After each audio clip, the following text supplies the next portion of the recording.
Regnum in Potentia. Saturn's Kingdom Transformed into the Golden Age by Tracy R. Twyman. Quintessential Publications, 2011. As I join the world in watching with awe the revolutions unfolding throughout the Middle East, and the spirited revolt that seems to be spreading across the West, I can't help but think that we are really witnessing the dawning of a new era. The revolution that is spreading is spearheaded largely by the disenfranchised youth of the world, educated and hard-working, but unable to obtain a job, feed themselves, or raise a family. And with no future prospects whatsoever, the present generation has no choice but to fight for survival. Moreover, the elder generation of ruling class, grown fat on the blood of their subjects, and dependent on their servants for everything, have laid upon this generation an enormous, unpayable debt burden that has been built up over the last several generations, and demanded that the youth of today now pay the full price for the sins, the laziness, selfishness, and neglect practiced by their forefathers.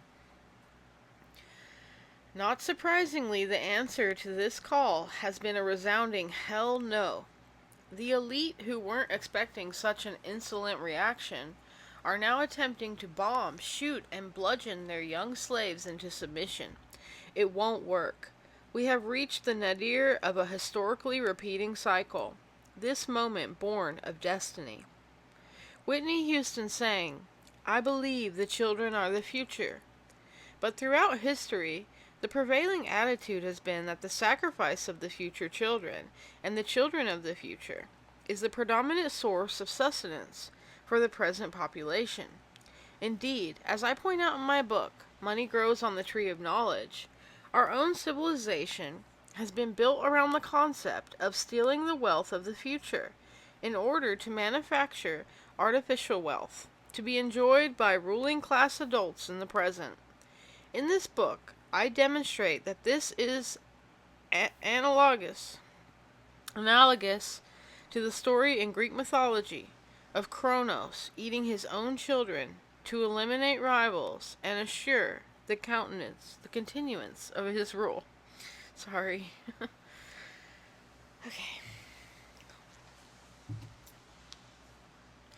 In alchemical studies, this myth is used as a metaphor for the production of gold from lead.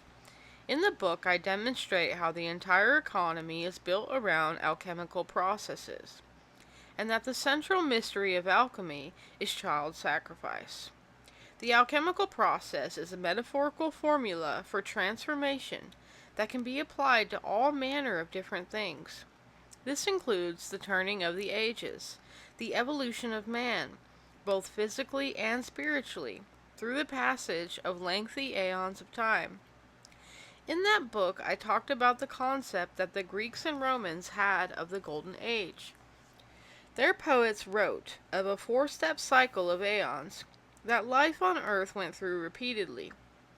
Each age was named after a metal, and each was considered a devolution from the previous era. Some Roman writers said that the races which ruled each era were actually made of these metals. Sometimes these are said to be different races of men, although the accounts make it clear that the earlier races were not ordinary men, but gods, and later races were the hybrid children of gods mating with humans. The race of the heroic era, from which Hercules, Jason, and Odysseus came, was such a hybrid race. Sometimes a fifth age was added, that of stone, said to be the present age. The men of the present age were said to have been produced when the heroes of Greek deluge myth, Deucalion and Pyrrha, washed up their ark on Mount Parnassus. Allegedly, they pulled a cloth over their heads to blindfold them, and then threw stones behind their backs, which magically turned into human children, our ancestors. Ours is said to be a devolved version of the race of heroes. the divine DNA of our forefathers, watered down with too much human blood. However, what they all seem to agree on is that first was the Golden Age, in which allegedly the earth was peopled by gods, and Kronos, Saturn, was chief among them. But strangely, although he was lord of the earth, this was seen not as a time of autocratic rule, but peaceful anarchy. Saturn was thought of as the lord of unrule, and during this epoch, his subjects wanted for nothing. There was no money, nobody had to work for a living, and all things were held in common. It was paradise, in which everyone was free to do as they wished, because there was no lack, and therefore no need for involuntary compulsion through violent force, or so it was implied. Because of this, Saturn was associated with the Liberty Cap, also known as the Phrygian Gap, a soft red floppy hat like Santa Claus wears, without the fuzzy cotton ball at the end. In the Roman Empire, the Liberty Cap was worn by slaves who had been set free, either temporarily or permanently. When the Romans celebrated his festival at the end of the year, Saturnalia, no work was done. Public drunkenness was encouraged. Rules against gambling and prostitution were temporarily suspended, and slaves were given furloughs from their duties, led to run about as free men, with the red cap of liberty on their heads. A temporary sovereign was elected to represent the lord of misrule, who would eat and drink like a king until New Year's Day. He would give out gifts to children, and receive many gifts himself. In the earliest times in which this festival was observed, the king would reign ritually for a year, and then be sacrificed at the end of next year's Saturnalia. In Plutarch's Lives we read, "The Saturnalia was a feast celebrated on the 14th of the kalends of January, betide the sacrifices in honor of Saturn, who upon his retiring into Italy introduced there the happiness of the Golden Age. Servants were at this time indulged in mirth and freedom, in memory of the equality which prevailed in that age. Presents were sent from one friend to another, and no war was to be proclaimed to offender executed. It is uncertain when this festival was instituted." Many aspects of these rites have survived into modern times. There are obvious parallels with our Christmas and New Year celebrations, as I discussed in Money Grows on the Tree of Knowledge. The character of Saturn, or the Lord of Misrule, is obviously now played by Santa Claus.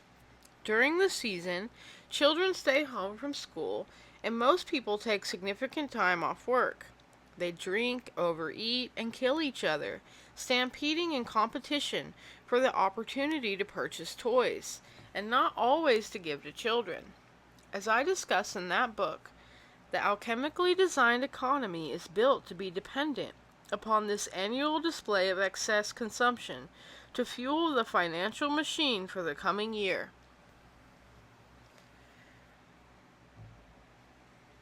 The New Year celebrations, with their drunken orgies, definitely stem from Saturnalian origins as well.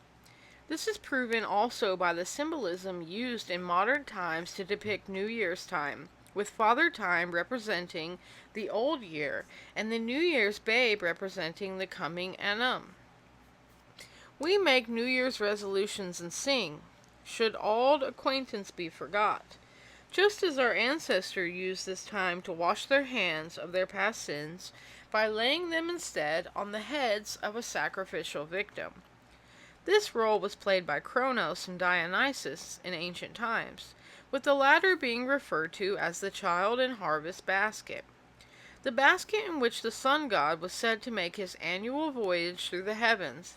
This is also the traditional time when the birth of Kronos, patriarchal son Zeus, celebrated born at midwinter when the sun entered the house of Capricorn, the goat, according to Robert Graves.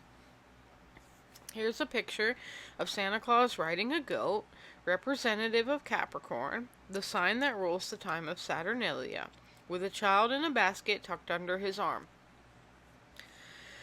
But there are other examples as well of the continuing celebration of Saturnalia. There is Childermas on December 26th, discussed in a previous article of mine on which the massacre of the innocents is observed, a story linked by European alchemists, specifically with the Greek story of Kronos eating his children. Then there is the Feast of the Epiphany on January 6th, and the related celebration of Mardi Gras, which begins with that feast. This is the day on which the festival of the manifestation of Christ to the Gentiles is celebrated, and traditionally the day on which the three magi came to the bedside of baby Jesus bearing gifts. On this day it is customary to bake epiphany cakes, or king's cakes, as they are called in New Orleans, into which a tiny bean, or token, has been buried, representing the Christ child. Often it is an actual plastic baby. Sometimes the cake itself is also made out of marzipan and formed into the shape of a baby. Each guest at an epiphany party will get their own cake, but only one of them, chosen at random, will contain the baby token. Whichever guest gets the baby served to them is the king of the party, and will be treated to special party favors. They literally shout, "I've got the baby!" and everyone in the room when the token is discovered. The downside, however, to being chosen is that the king has to clean up the mess at the end, or is responsible for hosting the party next year. The parallels to King Saturn eating his children and the practice of Saturnalia, of a temporary king being chosen for sacrifice, are obvious. So too are the connections between Saturnalia and Carnival, which is celebrated in New Orleans from January 6th until Ash Wednesday in March, when we begin to celebrate Christ's sacrifice on the cross. These traditions all date back to the 18th century, but it is said that the sacrificial king of the Roman Saturnalia was chosen in a similar fashion. The implication hidden in the rite is that the king chosen by lot is the one who eats the baby, just as Saturn did, but in so doing he seals the fate of his own doom. In fact, that in Europe sabot, a device used in firearms, was used for the token in the cake, makes the implied threat even more obvious. Another similar modern-day celebration is that of Vassilopita on New Year's Day in the Balkans and Eastern Europe. The word literally means king's pie. Although the holiday has in modern times been associated with Saint Basil, whose feast day is celebrated on that date also, there are many different versions of his story, but they all involve distributing cakes amongst the town people, in which coins of various values were hidden at random. Basil means king in Old French and Greek. So the choosing of this saint to represent this day and this ritual cannot be a coincidence. The day is celebrated much like the Feast of Epiphany, with a coin being the traditional token in the cake. The details of the rite are rather interesting. A single cake is used, cut into slices, with one of them containing the cake. The cutting of the cake takes place at midnight on New Year's Eve and involves everyone in the household. The sign of the cross is etched into the top, and then slices are given out to everyone. The eldest receives theirs first. It is also traditional to slice a piece to sacrifice to the Calicanzari. I'm going to say it again. Calicanzaroi. Sorry, guys. They are described as having hairy bodies, hooves for feet, and sporting enormous erect penises, like tradition satyrs in Greek mythology. The name is said to mean beautiful centaur, named after the legendary creatures, described as horses from the waist down, but with the heads of men. The Calicanzeroi were believed to live underground, at the center of the earth, at the bottom of the world tree in Greek tradition. This is described as being a pole that holds the heavens apart from earth. These demons are said to be constantly trying to saw down the trunk of the tree so that it will collapse. But just as they are about to succeed each year, tradition states that on Christmas Day, the sun stops moving temporarily, and the Calcantzeroi, I'm so sorry, are released from their underground prison and come up to the surface to torment human beings, which they do until the 6th of January. Then, on the feast day of Epiphany, the sun is said to start moving again, and the demons become trapped underground once more. There they find that all of their work sawing the world tree has been undone, and they must start over again. So here we have a few interesting connections. For one thing, this information confirms my speculation in an earlier article that the tradition of leaving cookies for Santa Claus might be reminiscent of an older folk tradition in which food sacrifices were laid out to satisfy the Saturnian child-eating entity represented by Santa Claus, in hopes that he doesn't eat the children instead. Indeed, the concept of a token representing a baby is being hidden inside of a cake specifically brings to mind the subterfuge of Rhea, Kronos' wife, who substituted a stone for the baby Zeus when Kronos came to devour him as a newborn infant. Secondly, we have a connection between these bizarre Saturnian rituals at Christmas and the concept of global cataclysm, specifically the destruction of the Earth's present polar configuration. I will get into this in more detail later on.